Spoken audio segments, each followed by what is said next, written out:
पर भेदभाव को सही ठहराया जा सकता है? क्या हमारी परंपराएं इंसानियत से ऊपर है? आज हम बात करेंगे उस ग्रंथ की जिसने सदियों से समाज को जातियों में बांटने का जहर फैलाया, मनुस्मृति। हमारे समाज को नींव में छिपे इस विभाजनकारी विचार की जड़ों को हम आज खोलेंगे।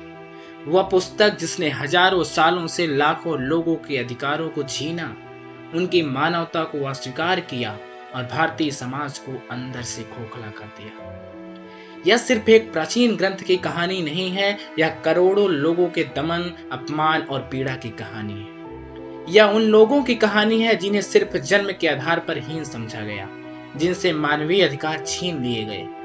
आज हम जानेंगे कि कैसे एक पुस्तक ने सदियों तक हमारी सोच को प्रभावित किया और कैसे महापुरुषों ने इसका विरोध करके समानता का रास्ता दिखाया। इस यात्रा में हम पूछेंगे, क्या हम वास्तव में आधुनिक समाज बन पाए हैं या अब भी मनुस्मृति की परछाई हमारे समाज पर मंडरा रही है? नमस्कार दोस्तों, मैं विशाल और आज इस डॉक्यूमेंट्री में हम जानेंगे कि कैसे एक ग्रंथ ने भारतीय समाज में असमानता की गहरी लकीर खींच दी। ये सिर्फ इतिहास नहीं बल्कि आज की हकीकत है। मनुस्मृति, जिसे मानव धर्मशास्त्र भी कहा जाता है, हिंदू धर्म के सबसे विवादास्पद ग्रंथों में से एक है। यह प्राचीन भारत के धर्मशास्त्रों में से है जिसमें हिंदू समाज के नियम, रीति रिवाज और आचार संहिता का विवरण मिलता है। मनु कौन थे?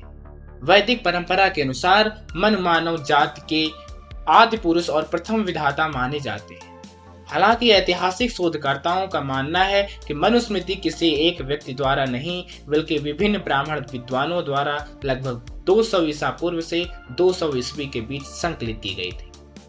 मनुस्मृति को लगभग 2685 श्लोकों में विभाजित किया गया है, जो 12 अध्यायों में बटे हैं। इसमें धार्मिक कर्तव्यों, राजनीति, अर्थशास्त्र, जाति व्यवस्था, विवाह, महिलाओं की स्थिति और दंड विधान जैसे विषयों का विस्तृत वर्णन। मनुस्मृति का प्रभाव गुप्त काल 320 से 550 ईस्वी में अपने चरम पर पहुंचा, जब इसे राज्य द्वारा पोषित और प्रचारित किया गया। इस दौरान मनुस्मृति के नियम राजकीय कानूनों में परिवर्तित हो गए, जिसका परिणाम था जाति व्यवस्था का कठोर होना। ब्रिटिश शासन के दौरान औपनिवेशिक प्रशासकों ने भी हिंदू कानून के स्रोत के रूप में भी मनुस्मृति का उपयोग किया, जिससे इसका प्रभाव और भी मजबूत हुआ। मनुस्मृति का महत्व केवल एक धार्मिक ग्रंथ के रूप में नहीं था, बल्कि इसने सामाजिक व्यवस्था को कायम रखने और सत्ता के विभाजन का आधार भी तैयार किया। मनुस्मृति में वर्ण व्यवस्था को ईश्वरीय रचना बताया गया है। मनुस्मृति के अनुसार ब्रह्मा ने अपने शरीर के विभिन्न अंगों से 4 वर्णों की उत्पत्ति की। ब्राह्मणो अस्य मुखमासीत बाहु राजन्यः कृत उरु तदस्य यद वैश्य पदभ्याम शूद्रो अजायत। अर्थात ब्राह्मण ब्रह्मा के मुख से, क्षत्रिय भुजाओं से, वैश्य जांघों से और शूद्र पैरों से उत्पन्न हुए। इस वर्गीकरण ने न केवल लोगों के पेशे को निर्धारित किया बल्कि उनके सामाजिक स्तर, अधिकार और कर्तव्यों को भी परिभाषित किया। मनुस्मृति के अनुसार ब्राह्मण अध्ययन, अध्यापन, यज्ञ करना और कराना, दान देना और लेना इनके मुख्य कर्तव्य थे, जबकि क्षत्रिय प्रजा की रक्षा करना, दान देना, यज्ञ कराना, अध्ययन कराना और विषय वासनाओं में आसक्त न होना। जबकि वैश्य का क्या पशुपालन, व्यापार, कृषि, दान देना, यज्ञ करना और अध्ययन करना। और शूद्र का केवल इन तीनों वर्णों की सेवा करना। यह व्यवस्था जन्म पर आधारित थी, ना कि गुण या कर्म पर। एक बार जन्म लेने के बाद व्यक्ति अपना वर्ण नहीं बदल सकता था। इस प्रकार मनुस्मृति ने सामाजिक गतिशीलता को पूरी तरह से अवरुद्ध कर दिया। मनुस्मृति में कहा गया है, जाति एवं ब्राह्मणस्य न कारणम, अर्थात केवल जन्म ही ब्राह्मण होने का कारण है और कोई अन्य गुण नहीं।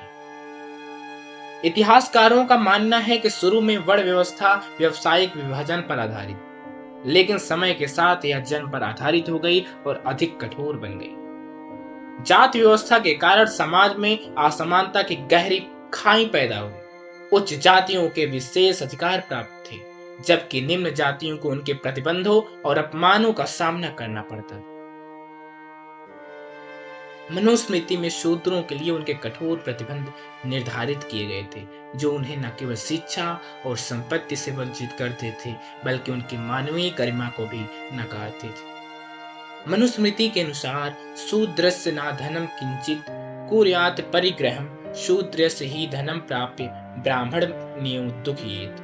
अर्थात शूद्र को धन संग्रह नहीं करने देना चाहिए, क्योंकि शूद्र के पास धन होने से वह ब्राह्मणों को दुख देगा। शूद्रों को वेदों का अध्ययन करने या सुनने का अधिकार नहीं था। मनुस्मृति कहती है, यदि शूद्र श्रुति श्रेणुत च्युतस्य श्रवणे शूले यदि पठति जिह्वा छेद यदि धारयति शरीर भेद।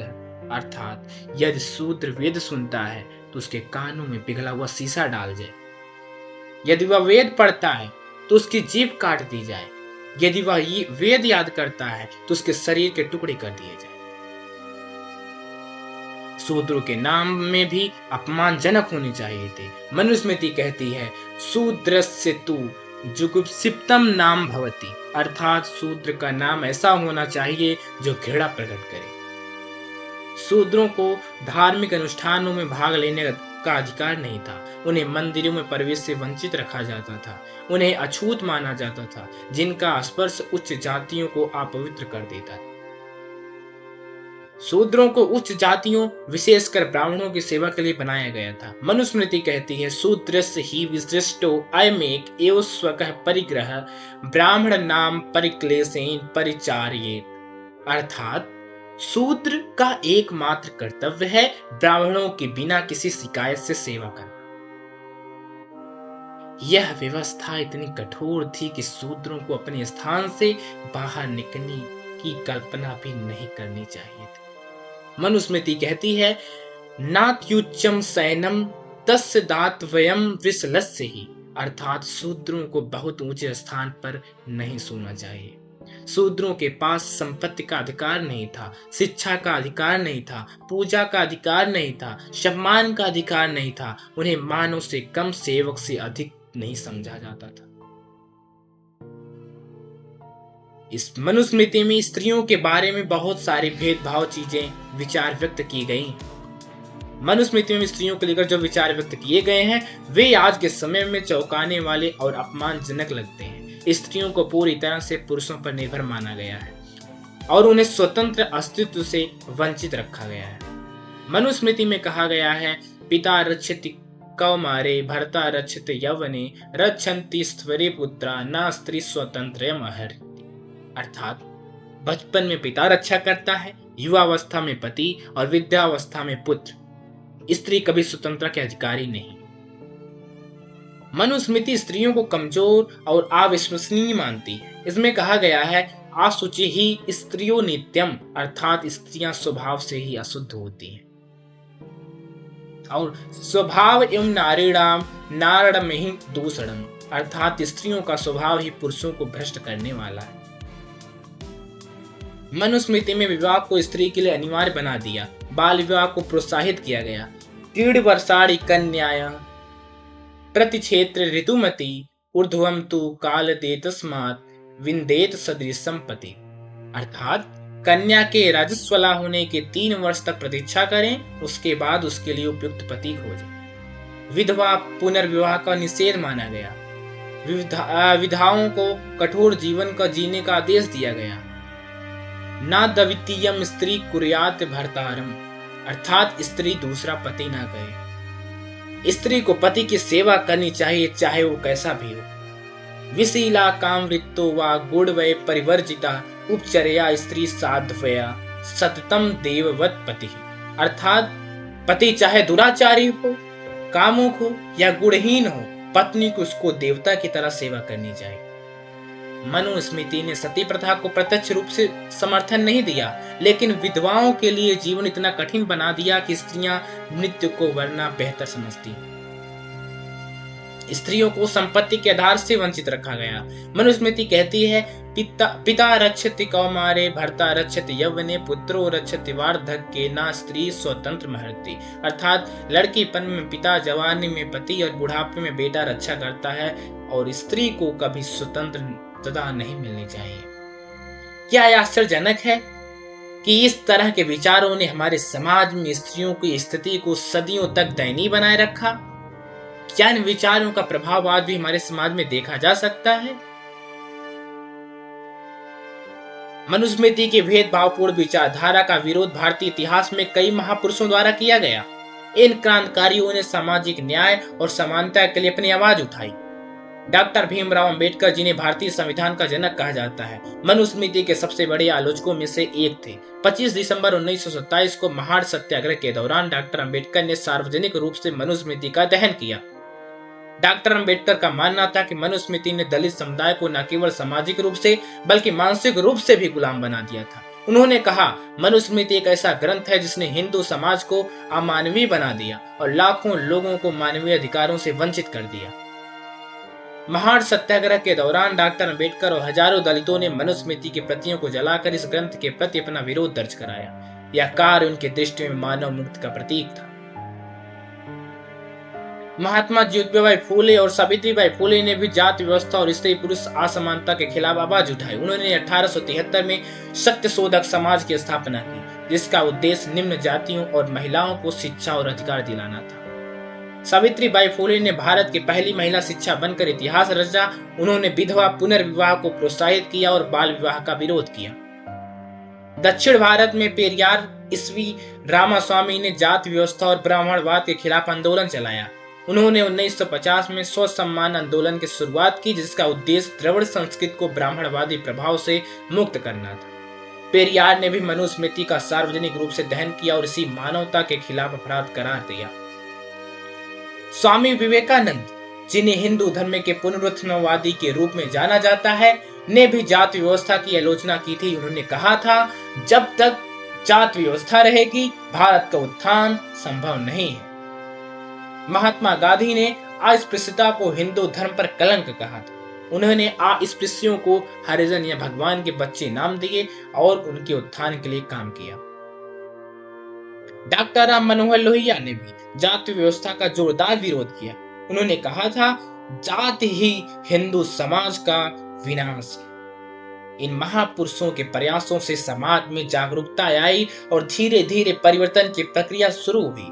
भारतीय संविधान के निर्माण के साथ अस्पृश्यता कानूनी रूप से अपराध घोषित कर दी गई और सभी नागरिकों को समान अधिकार प्रदान किए गए।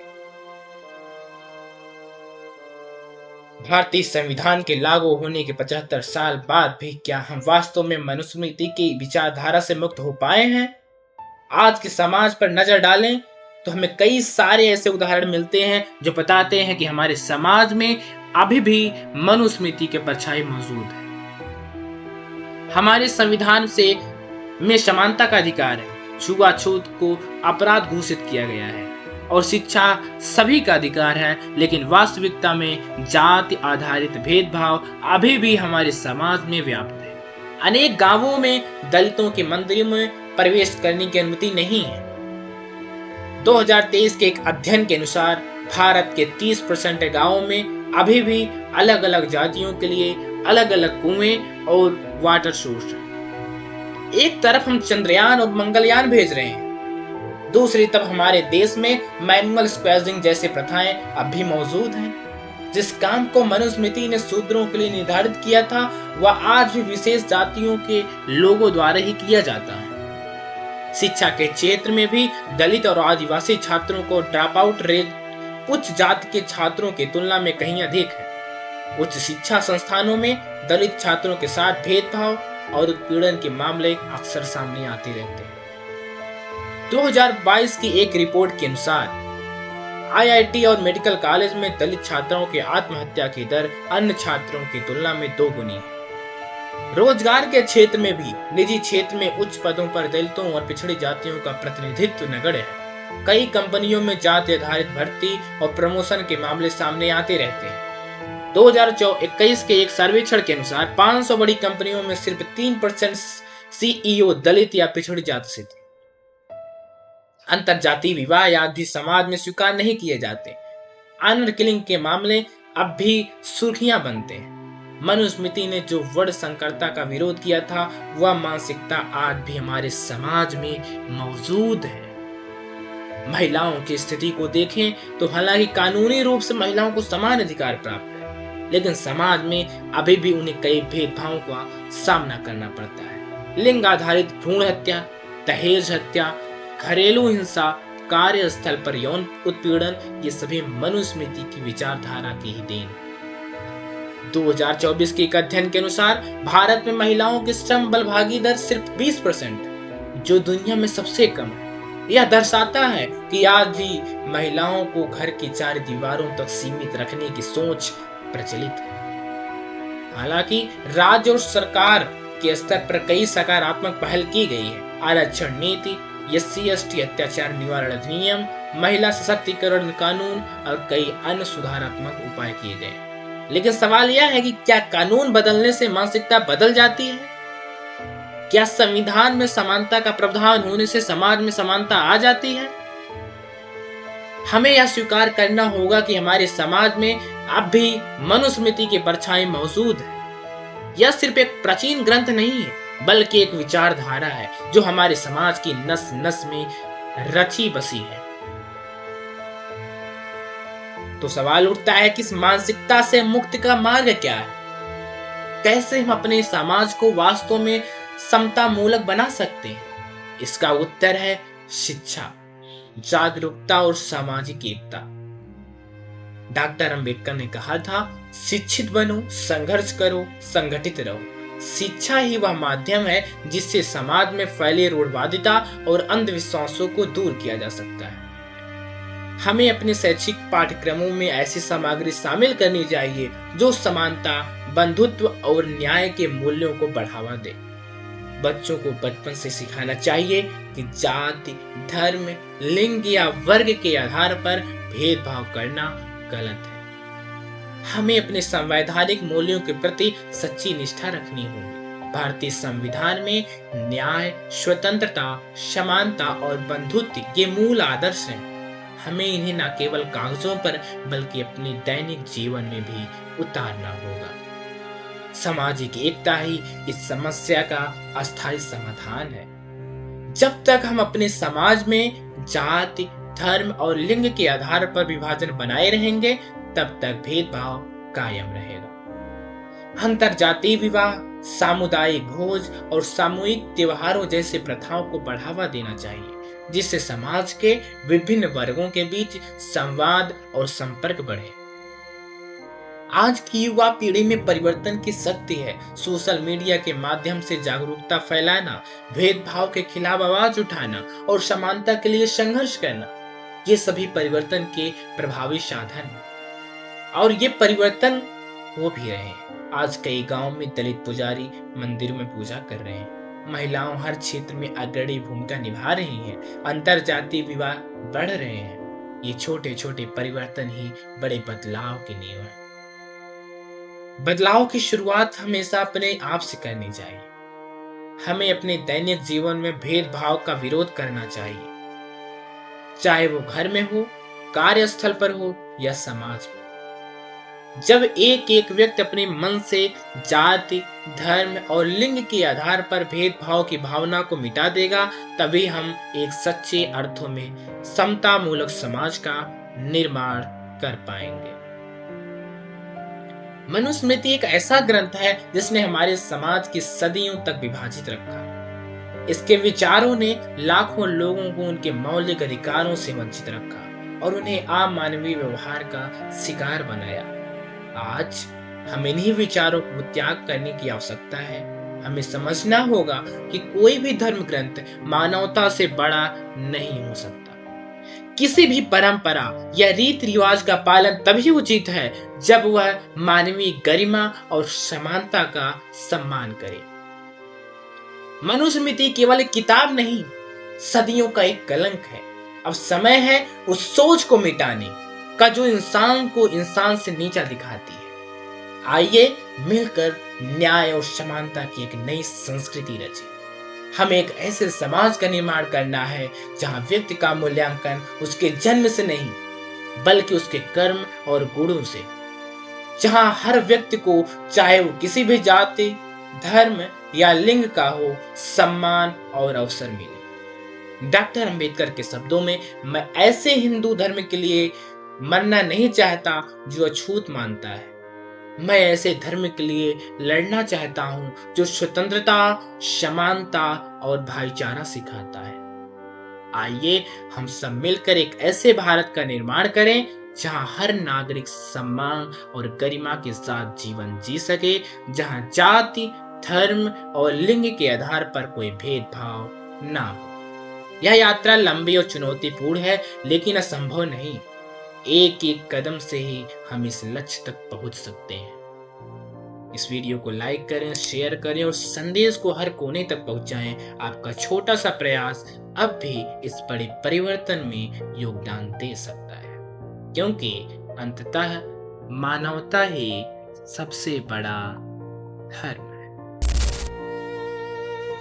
जय